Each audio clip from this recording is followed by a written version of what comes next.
Hi everyone, in a totally different part of the field today because we're pinching from the veggie plot in this video, and I'm going to talk to you about some of my favourite foliages and fillers that you can pinch from your veggie plot to create lovely floral arrangements.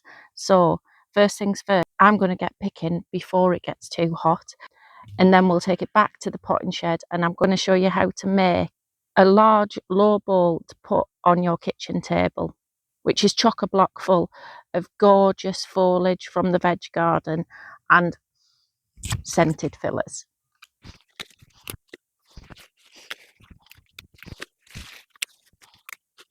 Now this foliage here should need no explanation because you can see the fruits, and one that I've had a little nibble on there. This is raspberry foliage, and I absolutely love using raspberry as a foliage, and particularly when it's got the berries on it. I once did a wedding arch and using raspberry foliage, and the raspberries hung down from the wedding arch. It was.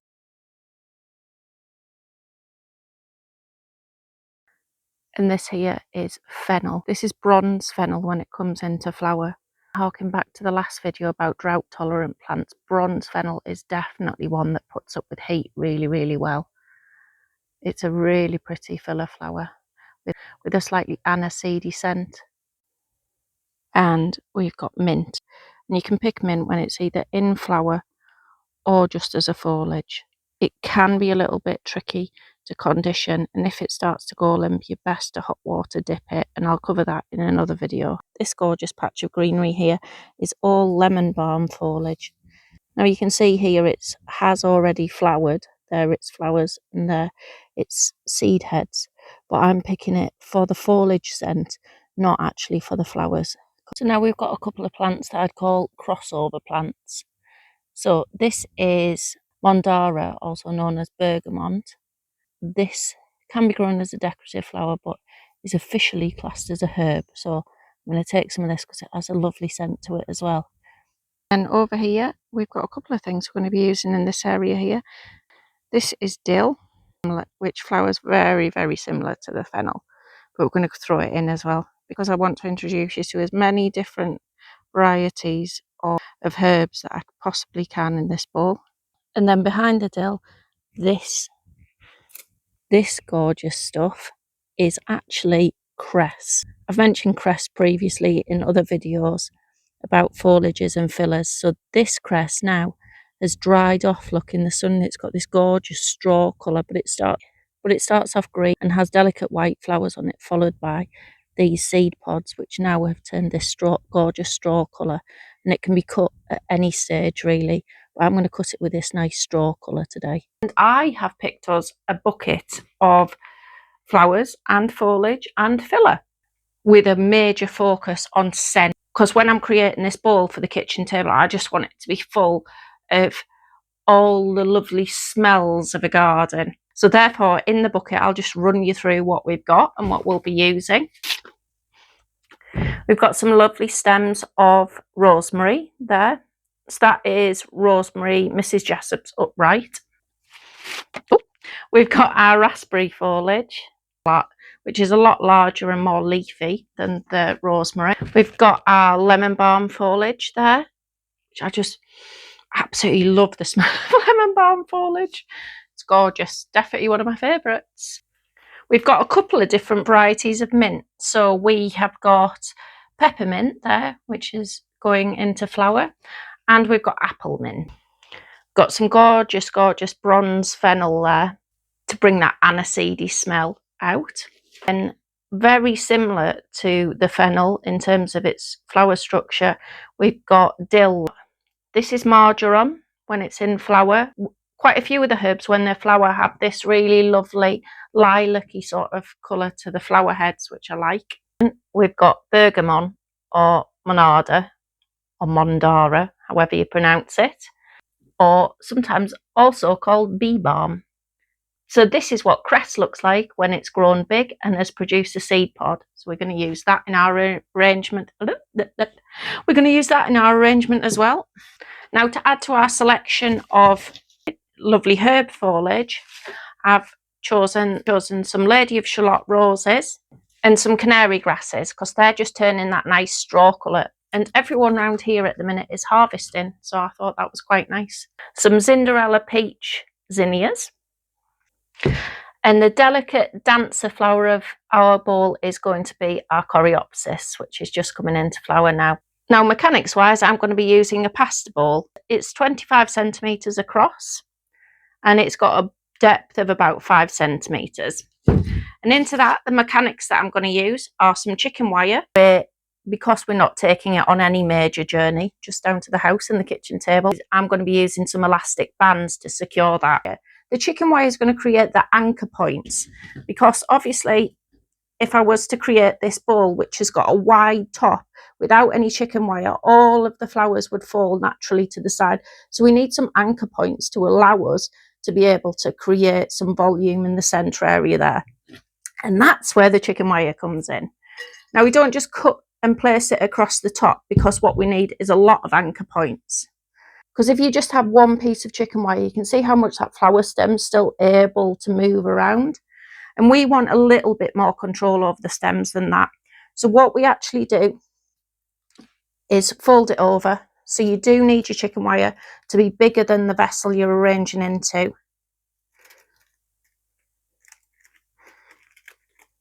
And I create a little nest like that with multiple layers. Now that's going to sit in our bowl, and we need to secure that so it doesn't fall out.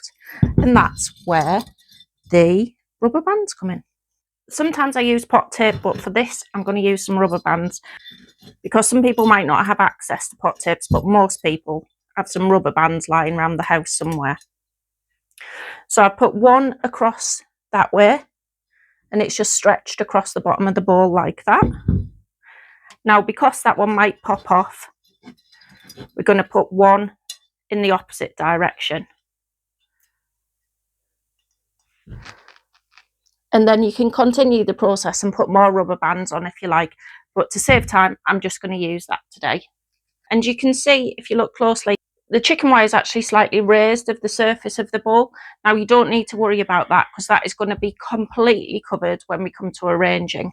So I've just raised our bowl up there, so hopefully you can see it better on camera.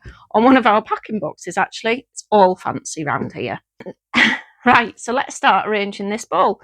Now, in the video where I was showing you how to make the hand tie bouquet, I recommended you pre-prep all your stems, because you need both hands to make the bouquet. You don't have that problem when it comes to making a vase, so don't worry too much if you leave your flowers in water. Now, I particularly say if it's hot where you are, then the longer they can remain in water, the better. Another hint and tip that I would say before I start is look at the size of your bowl and think about the space it's got to fit in, but don't be constrained by the size of the vessel that you've got, because you'll hopefully see here I'm going to go a lot larger than the vessel I'm arranging into, and this bowl will end up about double the size, and the foliage will probably come out to here. So I'm going to arrange for a large table, and I'm going to do this arrangement for you as I did the bouquet arrangement, so you're going to see it happening in real time. So just to show you how I'm going to place in this first stem, I'm going to do this into a dry bowl. You can see how I place the stem so I can hold it up to camera. But best practice is always put water in first. So I've cut myself a bit of raspberry foliage there to an appropriate size. And what I'm going to do here is just slide it in the top of the chicken wire. So it's gone through this hole here. And then this is why it's important that we've got this multi-layered effect on the chicken wire, because that stem is anchored in the bottom layer of chicken wire as well. And it's that, look, that allows it to sit freely. It's not resting, even though that leaf looks like it is. There's no stem resting on the bowl. So you can see how much that chicken wire allows you that freedom to create. Now I'm just going to tip in some water. So just like when I made the bouquet in that video, that I don't have huge rules with this. I just arrange as I go along. But another tip that I would give you is think about where this bowl is going to be. Think about the space that it's going in. Is it going to go on a shelf, which is against a wall, or a dresser, which is against a wall? In which case you don't need to do it 360, because no one's going to see the back of it. But I'm going to do this 360 because I'm arranging it to go in the middle of a table. So we want everyone sat around the table to have something pretty to look at. So you'll notice as I start to arrange, I'll be moving the bowl around, and that's to allow me to keep checking every side. So I have put this on a box, and that's so you can see it easier, but it's also so that I can see this bowl easier, because when it's at a table, we don't sit and look at the top of the bowl. We're going to be sat probably around this height on the table, so your eye is going to go into this aspect, not that aspect. So it's just something to consider when you come to arranging about where the eye line is actually going to be dominated.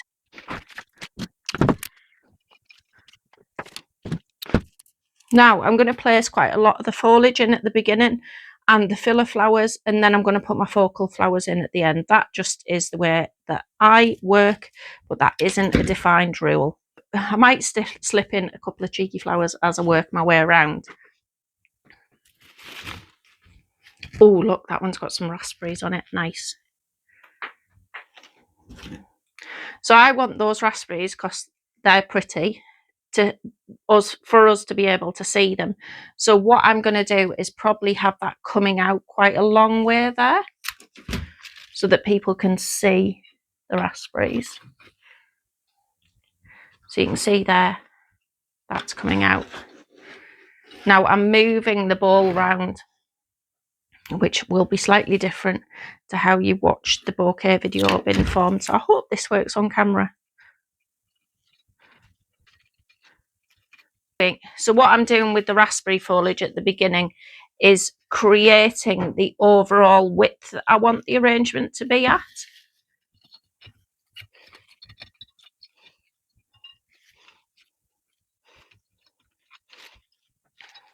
So I'll get a few stems in, then you should be able to see, hopefully, it taking shape.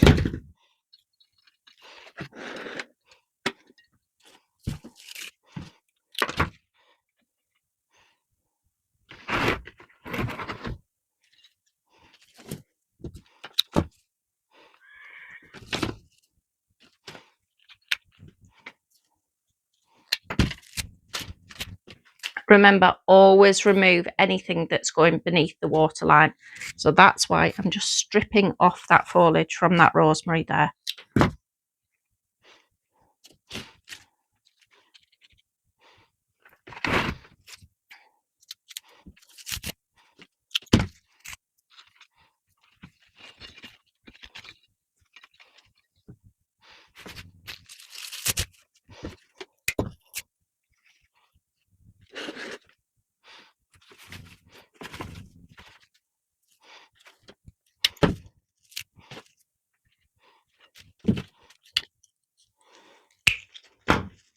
So as much as that was a big stem, I felt like it was quite dominant.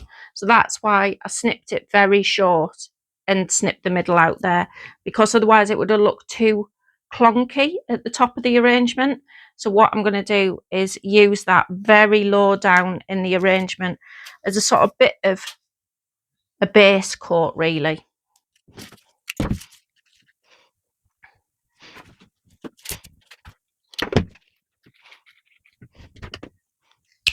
See, again, that felt very heavy, so I've cut it very short to put that in there. Oh.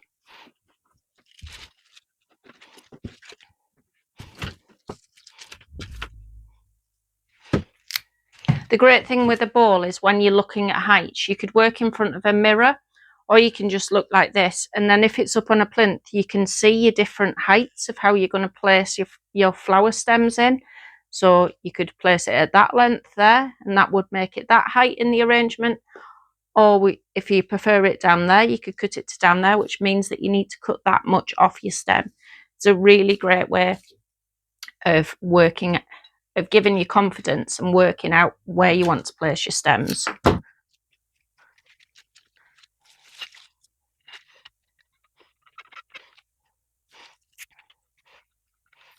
What I'm doing here is creating a little area of the lilac.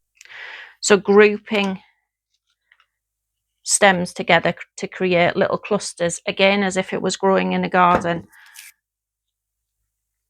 So we have swathes of colour, and it's that swathes of colour that kind of draws your eye around arrangements.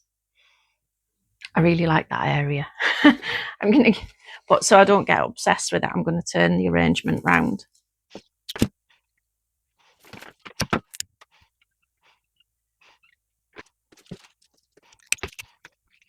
Carrying on that little lilac-y theme that's coming out of there, so I'll put some mint in there now. That's nice. That area now looks like a little meadow.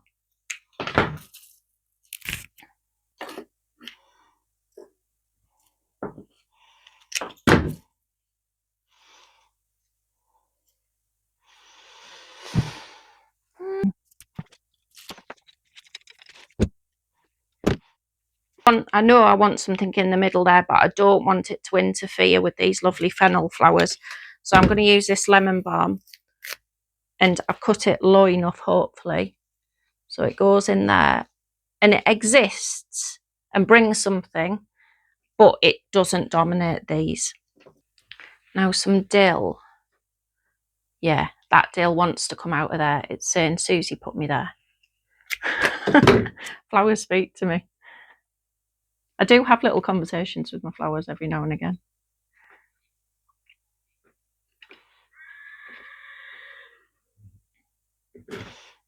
That's nice. I want more of that going on. So, turn it around so you can see. What I want now is something coming out here, and I feel like I want more dill coming out there. So, that's what I'm going to go with. Now, as you're building it up, don't feel like putting a flower stem in means you're fully committed to that flower stem staying there. You can always remove a stem. You've just got to do it very, very gently. But you will find that more difficult the more flowers and foliage you start to put in your arrangement. So I just want a little bit more purple around this side. So when I'm placing my stems, quite often I'm placing on this angle. I don't do masses of this. Now that's harking back to what I said at the beginning of our eye is actually going to be at this level, not at this level. Thankfully, I quite like this arrangement. I'm slightly worried when I do things like this on camera that I'm going to create some sort of hideous monster beast of flowers, but I quite like it. I hope you do too. So this now is the crest going in. So that's that. It's got that really nice straw colour to it that I was talking about before, which I have actually thought about links in to the bronze fennel there. So I want to integrate that colour right the way around the arrangement. And the great thing about using crest is it doesn't become overly heavy and dominant in an arrangement. It's really good for letting the eye dance through it. Turn it round so you can see. So that area there is very green and very dense. So what I need to add there, guess what, is more crest. Now what I'm not going to do is put it in amongst that foliage because it'll just get lost. So I'm actually going to pull it quite far out here. And that then links in with that dill head there. So, yeah, I just want to break that greenery up as well down there and link it back into this top area here. I hope you understand where I'm going with this. It's quite difficult to explain what goes on in your head when you're arranging like this because there's no rule. Now, even though I think that looks lovely as it is, I'm going to add in some flowers. So we've got this lovely rose here.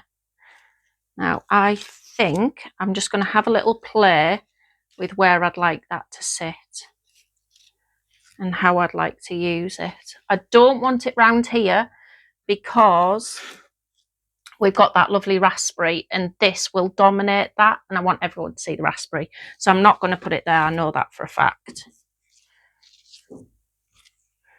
But maybe, does it want to sit that way or does it want to sit that way? It wants to sit that way, I think.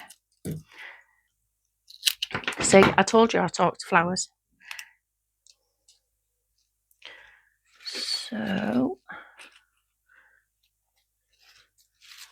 yeah, nice. But it does need something coming out there so it looks like it's growing out of something.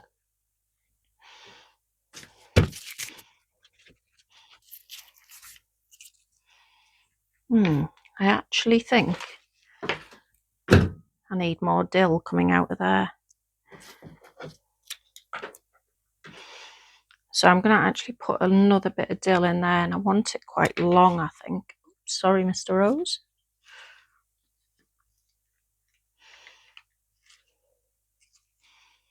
Nope, that's not sitting right. So we just readjust where we're going to place the stem in. Yeah. Yeah.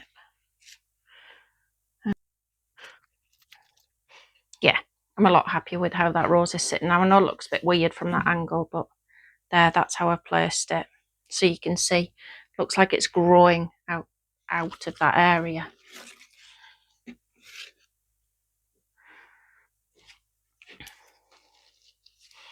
Now this one's got a wonky stem, which is absolutely fine. We love a wonky stem. So we work with the wonk. And I think I would like that rose cluster in there, quite low down. Just coming out the base there.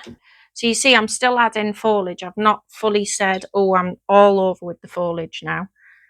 And I'm on to dominant flowers. You'll find as you put the flowers in, you might want to add something extra. So now these lovely Cinderella peach. I'm going to spot some of them through. And I definitely want one in there. I'm going to create a little flower cluster in this area here, I think. Just coming out the side there. Oh, yeah. A little bit more marjoram there. Just break that area up. So there we go. So you can see now it's completely changing again when we start to add the flowers.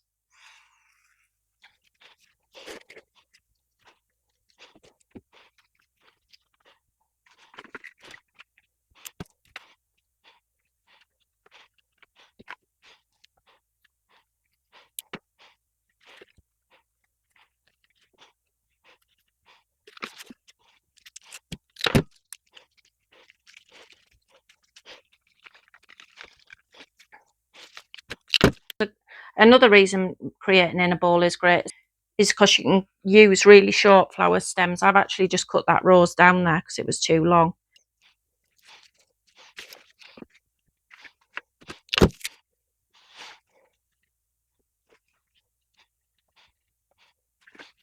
There's little pops of this.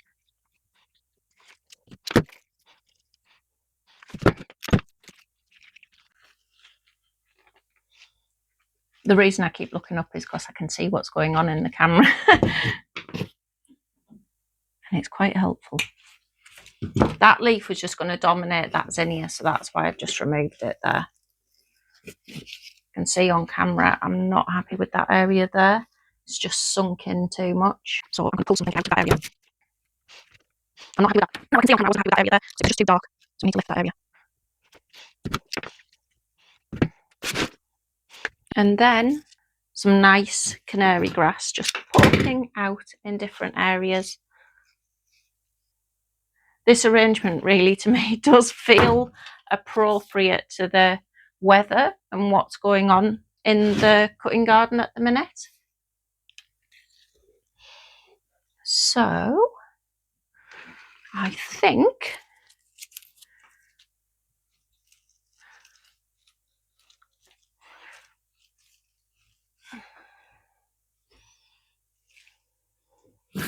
so that's it, folks. That is my summer bowl for the kitchen table, packed with herbs and scented foliage, complete with a few raspberries to nibble on if you get hungry, and some flowers popped in for good measure.